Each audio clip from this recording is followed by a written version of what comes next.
ಎಲ್ಲರಿಗೂ ಎಲ್ಲರಿಗೂ ನಮಸ್ಕಾರ. ವೇದಿಕೆಯ ಮೇಲೆ ಇರತಕ್ಕಂಥ ನನ್ನ ಸ್ನೇಹಿತರು, ಈ ಕಾರ್ಯಕ್ರಮದ ರೂವಾರಿಗಳು ಆದಂತಹ ಶ್ರೀ ಪ್ರವೀಣ್ ಕಟ್ಟೆ ವಕೀಲರು, ಮತ್ತೊಬ್ಬ ಮುಖ್ಯ ಅತಿಥಿಯಾದಂತಹ ನಮ್ಮ ಬೆಂಗಳೂರು ಬಾರ್ ಅಸೋಸಿಯೇಷನ್ನ ಪ್ರಧಾನ ಕಾರ್ಯದರ್ಶಿಯಾದಂತಹ ಪ್ರವೀಣ್ ಗೌಡ ಅವರೇ, ವೇದಿಕೆಯಲ್ಲಿರತಕ್ಕಂಥ ಎಲ್ಲರ ಹೆಸರು ಮೆನ್ಷನ್ ಮಾಡಲ್ಲ ನಾನು, ವೇದಿಕೆಯಲ್ಲಿರತಕ್ಕಂಥ ಎಲ್ಲ ಗಣ್ಯರೇ, ಈ ಸೇತುವೆಯನ್ನು ಲೋಕಾರ್ಪಣೆ ಮಾಡಲು ಎಲ್ಲ ರೀತಿಯಲ್ಲಿ ಸಹಕರಿಸಿದವರು, ಇಂಜಿನಿಯರ್ ಇರ್ಬೋದು ಅಥವಾ ಗುತ್ತಿಗೆದಾರ ಇರ್ಬೋದು, ಇದರ ಉಸ್ತುವಾರಿ ವಹಿಸಿಕೊಂಡಂಥವ್ರು ಇರ್ಬೋದು, ಎಲ್ಲ ಗಣ್ಯರೇ, ಇದರ ಫಲಾನುಭವಿಗಳು, ಈ ಎಲ್ಲ ಊರಿನ ಸಮಸ್ತ ಬಾಂಧವರೇ, ಇದೊಂದು ಬಹಳಷ್ಟು ಅರ್ಥಪೂರ್ಣವಾದಂತಹ ವಿಶೇಷವಾದಂತಹ ಪ್ರವೀಣ್ ಅವರು ಹೇಳಿದ ಹಾಗೆ ಐತಿಹಾಸಿಕವಾದಂತಹ ಒಂದು ಕಾರ್ಯಕ್ರಮ. ಸಂವಿಧಾನದ ಆಶಯದಂತೆ ಸಾಂವಿಧಾನಿಕ ನ್ಯಾಯಾಲಯಗಳು ಮೇಲ್ವಿಚಾರಣೆ ವಹಿಸಿಕೊಂಡು ಸಮಾಜದ ಕಟ್ಟಕಡೆಯ ವ್ಯಕ್ತಿಗೂ ಆತ ಗೌರವಯುತವಾದಂತಹ ಬದುಕನ್ನು ಮಾಡಲಿಕ್ಕೆ ಮತ್ತು ಆತನಿಗೆ ಮೂಲಭೂತ ಸೌಕರ್ಯವನ್ನು ಒದಗಿಸಲಿಕ್ಕೆ ಸಾಧ್ಯ ಆಗುತ್ತೆ ಅನ್ನುವಂತಹ ವಿಚಾರ ಈ ಎಪಿಸೋಡ್ ಇದರಿಂದ ಪ್ರೂವ್ ಆಗಿದೆ. ನಮಗೆ ಪ್ರತ್ಯಕ್ಷವಾಗಿ ನಾವು ಇದನ್ನು ಕಂಡಿದ್ದೇವೆ. ಒಬ್ಬ ಸಾಂವಿಧಾನಿಕ ನ್ಯಾಯಾಲಯದ ನ್ಯಾಯಾಧೀಶನಾಗಿ ನನಗೂ ಇದೊಂದು ಬಹಳಷ್ಟು ಹೆಮ್ಮೆಯ ವಿಚಾರ. ಯಾಕಂದ್ರೆ ನ್ಯಾಯಾಲಯಗಳು ಯಾವುದೇ ಇಂತಹ ಒಂದು ಅಗತ್ಯವಾದಂತಹ ವ್ಯಕ್ತಿಗಳ, ಸಮಾಜದ ಕಟ್ಟಕಡೆಯ ವ್ಯಕ್ತಿಯ ಸ್ವಾತಂತ್ರ್ಯ ಬದುಕುವ ಹಕ್ಕಿಗೆ ತೊಂದರೆ ಆಗುತ್ತೆ ಅಂತ ಹೇಳಿದ ಸಂದರ್ಭದಲ್ಲಿ ನ್ಯಾಯಾಲಯಗಳು ಅದಕ್ಕೆ ಇಂಟರ್ಫಿಯರ್ ಆಗಬೇಕು. ಇಂಟರ್ಫಿಯರ್ ಆಗ್ತಾ ಇದ್ದಾರೆ. ಹಾಗಂತ ಹೇಳಿ ಅದನ್ನು ನ್ಯಾಯಾಲಯದ ಗಮನಕ್ಕೆ ತರಲಿಕ್ಕೆ ಒಬ್ಬ ವ್ಯಕ್ತಿ ಬರಬೇಕಾಗುತ್ತೆ. ಸಮಾಜದಲ್ಲಿ ಇಂತಹ ಒಬ್ಬ, ಈ ಪ್ರದೇಶದಿಂದ ಒಬ್ಬ ಬರಬೇಕು. ನಮ್ಮ ಗುಣವಂತವರು ಧೈರ್ಯ ಮಾಡಿ ಪ್ರವೀಣ್ ಅವರ ಜೊತೆಗೆ ಸೇರಿ ಅವರನ್ನು, ಪ್ರವೀಣ್ ಅವರ ವಕೀಲರು, ಅವರೇ ಊರಿನ ವಕೀಲರೇ, ಅವರು ಇದಕ್ಕೊಂದು ರಿಟ್ ಅರ್ಜಿ ಹಾಕಲಿಕ್ಕೆ ಅರ್ಜಿದಾರರಾಗಿ ಮುಂದೆ ಬಂದರು. ಹಲವಷ್ಟು ನೀವು ನೋಡಿದ್ರೆ ಹಲವಾರು ಕಡೆ ಇಂತಹ ಸಮಸ್ಯೆಗಳಿರ್ತದೆ, ಇಷ್ಟೊಂದು ಅಂತಲ್ಲ, ಸಮಸ್ಯೆಗಳಿರ್ತದೆ. ಹಾಗಂತ ಹೇಳಿ ಇದನ್ನು ನ್ಯಾಯಾಲಯದ ಗಮನಕ್ಕೆ ತರುವಲ್ಲಿ ಸುಮಾರು ಜನ ಆಗ್ತಾರೆ. ಹೋಗಿ ತೈದ ಬೆಲ್ಲ ಅಂತ ಯಾರು ಬೆಕ್ಕಿಗೆ ಗಂಟೆ ಕಟ್ಟುವ ಯಾರು ಅಂತ ಬೇಕಲ್ವ, ಯಾರಾದ್ರೂ ಅದಕ್ಕೊಂದು ಜನ ಬೇಕು. ಇಲ್ಲಿ ಅಂತಹ ಕೆಲಸವನ್ನು ಗುಣವಂತವರು ಮಾಡಿದ್ದಾರೆ. ಅದಕ್ಕೆ ನಾನು ವೈಯಕ್ತಿಕವಾಗಿ ಅವರಿಗೊಂದು ಅಭಿನಂದನೆಯನ್ನು ಸಲ್ಲಿಸ್ತೇನೆ.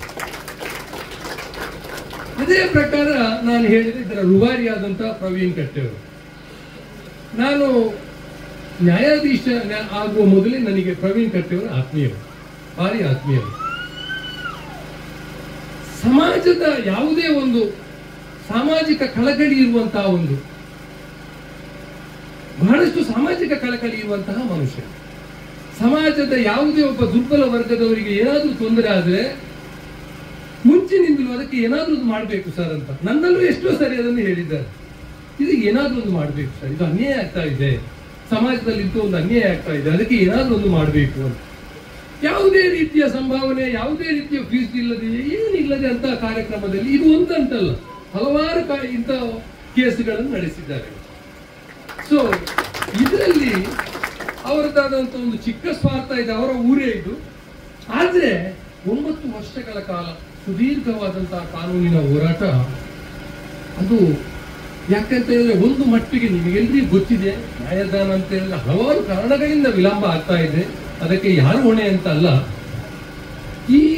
ಇದರ ನಡುವೆಯೂ ಕೂಡ 9 ವರ್ಷ ಸತತವಾದ ಪ್ರಯತ್ನ ಮಾಡಿ ಇವತ್ತು ಈ ಗುರಿ ಸಾಧನೆ ಮಾಡಿದಂತ ಒಂದು ಸಂತೃಪ್ತಿ, ಅದು ಪ್ರವೀಣ್ ಅವರಿಗೆ ಅವರು ಹೇಳ್ತಾ ಇದ್ರು ನನಗೆ ರೋಮಾಂಚನ ಆಗ್ತದೆ ಅಂತ. ಖಂಡಿತ ಆಗ್ಬೇಕು. ಅವರಿಗೆ ಮಾತ್ರ ಅಲ್ಲ, ನನಗೆ ನಿಮ್ಮೆಲ್ಲರನ್ನು ಅಲ್ಲಿ ಉದ್ಘಾಟನೆ ಮಾಡಿದಾಗ ಇಲ್ಲಿಗೆ ಬಂದಾಗ ನೋಡ್ತಾ ಇದ್ದೆ, ಎಲ್ಲರ ಮುಖದಲ್ಲಿ ಒಂದು ನಗು ಇದೆ, ಸಂತೋಷ ಇದೆ. ನನಗೂ ಮನಸ್ಸು ತುಂಬಿ ಬಂತು. ಇಂಥ ಒಂದು ನಾನು ಬರ್ತಾ ನನ್ನ ಡ್ರೈವರಲ್ಲಿ ಹೇಳ್ತಾ ಬಂದೆ, ಎಷ್ಟೊಂದು ಹಳ್ಳಿ ಇದೆ, ಒಳಗೆ ಓದಷ್ಟು ಮುಗಿತಾ ಇಲ್ಲ, ಒಳಗೆ ಓದ್ತಾ ಇದ್ದೇವೆ ನಾವು ಕಾರಲ್ಲ. ಇಲ್ಲಿಂದ ಇಂಥ ಕಡೆ ಒಂದು ಈ ಸವಲತ್ತನ್ನು, ಯಾಕಂತ ಹೇಳಿದ್ರೆ ಚುನಾಯಿತ ಪ್ರತಿನಿಧಿಗಳು ಅಥವಾ ಅವರು ಎಲ್ಲೋ ಒಂದು ಯಾವುದೋ ಕಾರಣಕ್ಕಾಗಿ ಅಥವಾ ಯಾವುದೋ ಒಂದು ಸಂದಿಗ್ಧತೆಯಲ್ಲಿ ಇಂಥ ಕೆಲಸಗಳನ್ನು ಮರೆತರೆ ಅದನ್ನು ನ್ಯಾಯಾಂಗದ ಮುಖೇನ ಜಾರಿಗೆ ತರುವಂಥದ್ದು ಬಹಳ ಕಷ್ಟದ ಕೆಲಸ. ನ್ಯಾಯಾಲಯ ನಿರ್ದೇಶನ ಕೊಟ್ಟ ನಂತರನೂ ಅದನ್ನು ಮಾಡಿದ್ದು ಕಾರ್ಯಾಂಗವೇ, ಅದು ಬೇರೆ ಪ್ರಶ್ನೆ. ಅದಕ್ಕೆ ದುಡ್ಡು ಹಾಕಿದ್ದು ಸರ್ಕಾರವೇ. ಇಲ್ಲಿ ಯಾರು ಮೇಲೂ ಯಾರು ಕೀಳು ಅಂತದ್ದು ಏನಿಲ್ಲ. ಸಮಾಜ ಸ್ವಾಸ್ಥ್ಯವಾಗಿ ನಡ್ಕೊಂಡು ಹೋಗ್ಬೇಕಂತ ಹೇಳಿದ್ರೆ ಸಮಾಜದ ಅಂಗಗಳಾದಂತಹ ಶಾಸಕಾಂಗ, ಕಾರ್ಯಾಂಗ, ನ್ಯಾಯಾಂಗ ಇದು ಅವರವರ ಕಾರ್ಯವನ್ನು ನಿಷ್ಠೆಯಲ್ಲಿ ಮಾಡಿದ್ರೆ ಸಮಾಜ ಸ್ವಾಸ್ಥ್ಯವಾಗಿ ನಡ್ಕೊಂಡು ಹೋಗ್ತದೆ. ಅದೇ ಆ ಗ್ರಾಮವಾಗ್ಲಿ, ಗ್ರಾಮದ ಅಭ್ಯುದಯ, ಆ ಮೂಲಕವಾಗಿ ರಾಜ್ಯದ್ದು, ಆ ಮೂಲಕವಾಗಿ ದೇಶದ ಅಭ್ಯುದಯ ಅಂತ ಅದು ಈ 3 ಅಂಗಗಳು ಒಟ್ಟಿಗೆ ಅವರವರ ಕಾರ್ಯವನ್ನು, ಬೇರೆನಲ್ಲ, ಅವರವರ ಕಾರ್ಯವನ್ನು, ಕಾರ್ಯಕ್ಷೇತ್ರವನ್ನು ಚೆನ್ನಾಗಿ ಮಾಡಿದ್ರೆ, ನಡೆಸಿಕೊಂಡು ಹೋದ್ರೆ, ಮಾಡಿದ್ರೆ ಅದು ಆ ಸಮಾಜ ಉದ್ಧಾರ ಆಗುತ್ತೆ ಅಂತ. ಕೆಲವೊಂದು ಕಡೆ ಹಂಗೆ ಆಗುತ್ತೆ. ನಾವು ಕಾರ್ಯಕ್ಷೇತ್ರ ಡೈರೆಕ್ಷನ್ ಕೊಡ್ತೇವೆ, ಹೈಕೋರ್ಟ್ ಇಂದ ಡೈರೆಕ್ಷನ್ ಬರುತ್ತೆ. ಕೆಲವೊಂದನ್ನು ಅವರಿಗೆ ಮಾಡ್ಲಿಕ್ಕೆ ಆಗುತ್ತೆ ಅಂತಲ್ಲ, ಎಲ್ಲವನ್ನು ಕೆಲವು ಡೈರೆಕ್ಷನ್ ಅನ್ನು ಅವರಿಗೆ ಮಾಡ್ಲಿಕ್ಕೂ ಆಗದೇ ಇರ್ತದೆ. ಕೆಲವೊಂದು ವಿವಿಧ ಕಾರಣಕ್ಕೋಸ್ಕರ ಅಥವಾ ಫಂಡ್ ತೊಂದರೆಯಿಂದಾಗಿ, ಯಾವುದೋ ತೊಂದರೆಯಿಂದ ಅವರಿಗೂ ಅದನ್ನು ಇಂಪ್ಲಿಮೆಂಟ್ ಮಾಡಲಿಕ್ಕೆ ಆಗ್ತಾ ಇಲ್ಲ. ನಾನು ಈ ಮೂಲಕವಾಗಿ ಎಲ್ಲರಲ್ಲಿ ಕೇಳಿಕೊಳ್ಳುವುದಷ್ಟೇ, ಸಮಾಜದ ಉಳಿದ 2 ಅಂಗಗಳು, ಶಾಸಕಾಂಗ, ಕಾರ್ಯಾಂಗ ಕೂಡ ಇಂಥ ಒಂದು ಸಂದರ್ಭ ಬಂದಾಗ ಎಲ್ಲರೂ ಅದನ್ನು ಅವರವರ ಕರ್ತವ್ಯವನ್ನು ಮಾಡುವುದರ ಮೂಲಕ ಜನರಿಗೆ ಬೇಕಾದಂತಹ ಮೂಲಭೂತ ಸೌಕರ್ಯವನ್ನು ಒದಗಿಸಿಕೊಡುವಲ್ಲಿ ಎಲ್ಲರೂ ಕಾರ್ಯಪ್ರವೃತ್ತರಾಗಬೇಕು.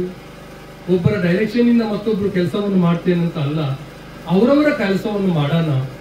ಆ ಮೂಲಕವಾಗಿ ಸಮಾಜದ ಏಳಿಗೆಯಾಗಲಿ, ಧರ್ಮದ ಬದುಕು ಅಂತ ನಾವೆಲ್ಲ ಹೇಳ್ತೀವಿ, ಧರ್ಮದಲ್ಲಿ ಬದುಕಬೇಕು ಅಂತ. ಧರ್ಮದಲ್ಲಿ ಬದುಕುವುದಂತ ಹೇಳಿದ್ರೆ ಏನು? ಅದೇ ಅಲ್ವಾ? ಬಸವಣ್ಣವರು ಹೇಳಿದ್ರು, ಏನು ಅನ್ನ, ಅರಿವು, ಆಶಯ, ಔಷಧ ಅಂತ. ಮೂಲಭೂತ ಸೌಕರ್ಯ ಮನುಷ್ಯನಿಗೆ ಬೇಕಾದದ್ದು ಶಿವಪಂಚಾಯಕ ಅಂತ ಹೇಳಿದರು. ಅನ್ನ ಬೇಕು, ಹಾಕ್ಲಿಕ್ಕೆ ಅರಿವೇ ಬೇಕು, ಎಜುಕೇಶನ್ ಅರಿವು ಬೇಕು, ಆಶಯ ಆತನಿಗೆ ಮನೆ ಬೇಕು, ಔಷಧ ಬೇಕು. ಸೊ ಈ 5 ಇದ್ರೆ ಅದೇ ಧರ್ಮದಲ್ಲಿ ಬದುಕುವುದು, ಅದೇ ಧರ್ಮ, ಮೂಲಭೂತ ಧರ್ಮನೇ ಅದೇ. ಅದನ್ನು ಮಾಡುವಲ್ಲಿಗೆ ಅದನ್ನು ಮಾಡಬೇಕಾದಂತ ಹೇಳಿದ್ರೆ ಏನು, ಆತ ಸಫಲತೆಯನ್ನು ಅಂತ ಅದರಲ್ಲಿ ಸಫಲತೆಯನ್ನು ಪಡಿಬೇಕಂತ ಹೇಳಿದ್ರೆ ಸಮಾಜ ಎಲ್ಲ ಇಂತಹ ಕಾರ್ಯಕ್ರಮಗಳು ಆಗಬೇಕು, ಇಂಥ ಈ ವ್ಯವಸ್ಥೆಗಳು ಆಗಬೇಕು. ಒಬ್ಬ ಆತನಿಗೆ ಆತನ ಮನೆಗೆ ಹೋಗ್ಲಿಕ್ಕೆ ದಾರಿಯೇ ಇಲ್ಲದಿದ್ರೆ ಆತ ಕೃಷಿ ಚಟುವಟಿಕೆಯನ್ನು ಹೇಗೆ ಮಾಡೋದು, ಅದು ಮತ್ತೊಂದು ಕೆಲಸವನ್ನು ಹೇಗೆ ಮಾಡೋದು? ಪ್ರವೀಣ್ ಅವರು ಹೇಳ್ತಾ ಇದ್ರು, ಒಬ್ಬನ ಜೀವನೇ ಇದಕ್ಕಿಂತಾಗಿ ಹೋಗಿರ್ಬಹುದು ಅಂತ. ಇಷ್ಟೊಂದು ಬೇಸರದ ಸಂಗತಿ. ಸಮಾಜದಲ್ಲಿ ಬಹಳಷ್ಟು ಗ್ಯಾಪ್ ಇದೆ. ಅತಿ ಶ್ರೀಮಂತನಿದ್ದಾನೆ, ಅಲ್ಲಿ ಬಡವರೊಬ್ಬರು ತೀರಾ ಬಡವರಾಗಿ ಉಳಿದಿದ್ದಾರೆ. ಒಬ್ಬನ ಮನೆಯ ಬೆಡ್ರೂಮ್ ತನಕ ರೋಡ್ ಇದೆ, ಮತ್ತೊಂದು ಹಳ್ಳಿಗೆ ರೋಡ್ ಇಲ್ಲ. ಈ ಗ್ಯಾಪ್ ಅನ್ನು ಹೆಂಗೆ ಫಿಲ್ ಮಾಡುವುದು? ಇದನ್ನು ಸಮಾಜದ ಒಟ್ಟು ಏಳಿಗೆಯನ್ನು ಹೆಂಗೆ ಮಾಡುವುದು ಅಂದ್ರೆ ನಮ್ಮ ಕೆಲಸವನ್ನು ಮಾಡಬೇಕು. ಚುನಾಯಿತ ಪ್ರತಿನಿಧಿಗಳು ಅವರ ಕೆಲಸ, ಕಾರ್ಯಾಂಗದವರು ಅವರ ಕೆಲಸ, ನ್ಯಾಯಾಂಗದವರು ನಮ್ಮ ಕೆಲಸ. ಈ ರೀತಿಯನ್ನು ಮಾಡಿದಾಗ ಸಮಾಜ ಡೆವಲಪ್ ಆಗುತ್ತೆ. ಇದಕ್ಕೆ ನಾವೆಲ್ಲರೂ ಮಾಡಬೇಕಾದದ್ದಿಷ್ಟೇ, ಒಂದಷ್ಟು ಜೀವನದ ಮೌಲ್ಯ ಅಂತ ಹೇಳ್ತೀವಿ ನಾವು. ಮೌಲ್ಯದಲ್ಲಿ ಬದುಕುವುದು, ನಮ್ಮ ಕೆಲಸವನ್ನು ನಾವು ನಿಷ್ಠೆಯಲ್ಲಿ ಮಾಡೋದು, ನಾವು ಒಂದು ಸಂತೃಪ್ತಿಯನ್ನು ಪಡೆಯುವುದು, ತೃಪ್ತಿ ಜೀವನದ. ಯಾವಾಗಲೂ ನಾನು ಅದನ್ನು ಹೇಳ್ತಾ ಇದ್ದೇನೆ, ಹ್ಯುಮ್ಯಾನಿಟಿ ಬೆಳೆಸಿಕೊಳ್ಳುವುದು ಮತ್ತು ತೃಪ್ತಿಯಲ್ಲಿ ಬದುಕುವುದು. ಹ್ಯುಮ್ಯಾನಿಟಿ ಆ್ಯಂಡ್ ಕಂಟೆಂಟ್ ಅಂತ ಹೇಳ್ತೀವಿ, ಮನುಷ್ಯತ್ವ ಮತ್ತು ತೃಪ್ತಿ ಅಂತ.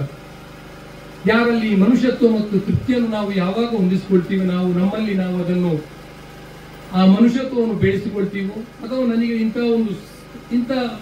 ಒಂದು ಸ್ಟೇಜಿಗೆ ಬಂದಾಗ, ಅಥವಾ ಇಂಥ ಒಂದಷ್ಟು ನನ್ನಲ್ಲಿ ಇಂಥ ಆ ಸ್ಥಿತಿಗೆ ಬಂದಾಗ ಒಂದು ತೃಪ್ತಿಯನ್ನು ಕಾಣುವುದು ನಮ್ಮಲ್ಲಿ. ಇಲ್ಲದಿದ್ದರೆ ಎಷ್ಟು ನೀವು ಯಾವುದನ್ನೇ ಮಾಡಿದರೂ ನಮಗೆ ತೃಪ್ತಿ ಸಿಗಲ್ಲ. ಈ ಮನುಷ್ಯತ್ವ ಮತ್ತು ತೃಪ್ತಿಯನ್ನು ನಾವು ನಮ್ಮಲ್ಲಿ ಅಳವಡಿಸಿಕೊಂಡ್ರೆ ಸಮಾಜದ ಸ್ವಾಸ್ಥ್ಯ ಬೆಳವಣಿಗೆಗೆ ಖಂಡಿತವಾಗಲೂ ಅದು ಪೂರಕವಾಗುತ್ತೆ. ಆ ಮೂಲಕವಾಗಿ ಏನು ರಾಮರಾಜ್ಯದ ಕನಸು ಅಂತ ಹೇಳ್ತೇವೆ, ಆ ಕನಸು ಈಡೇರುತ್ತೆ. ಇವತ್ತು ಈ 2 ಸೇತುವೆಯನ್ನು ಉದ್ಘಾಟನೆ ಮಾಡಿ ಇದಕ್ಕೆ ಪ್ರತ್ಯಕ್ಷವಾಗಿ ಪರೋಕ್ಷವಾಗಿ ಸುಮಾರಷ್ಟು ಜನ ಕಾರಣೀಕರ್ತರಾಗಿರ್ತಾರೆ.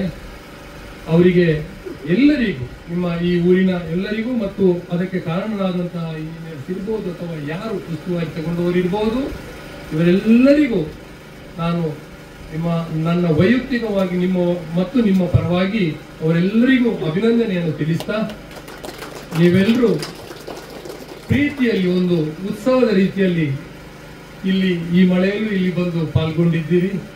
ನಿಮಗೂ ಎಲ್ರಿಗೂ ಶುಭವಾಗಲಿ. ಈ 2 ರಸ್ತೆ ಮತ್ತು ಸೇತುವೆಗಳು ಏನು ಇವತ್ತು ಲೋಕಾರ್ಪಣೆಗೊಂಡಿದೆ, ಇದರಿಂದ ಈ ಹಳ್ಳಿ ಉದ್ಧಾರ ಆಗಲಿ.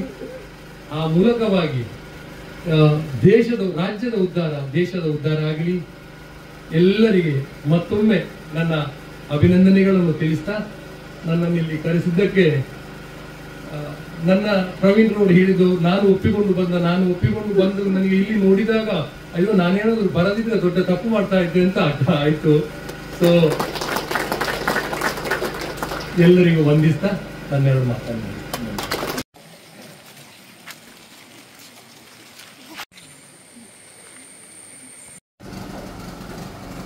ವಿಟ್ಲ ಕಲ್ಲಂಗಳ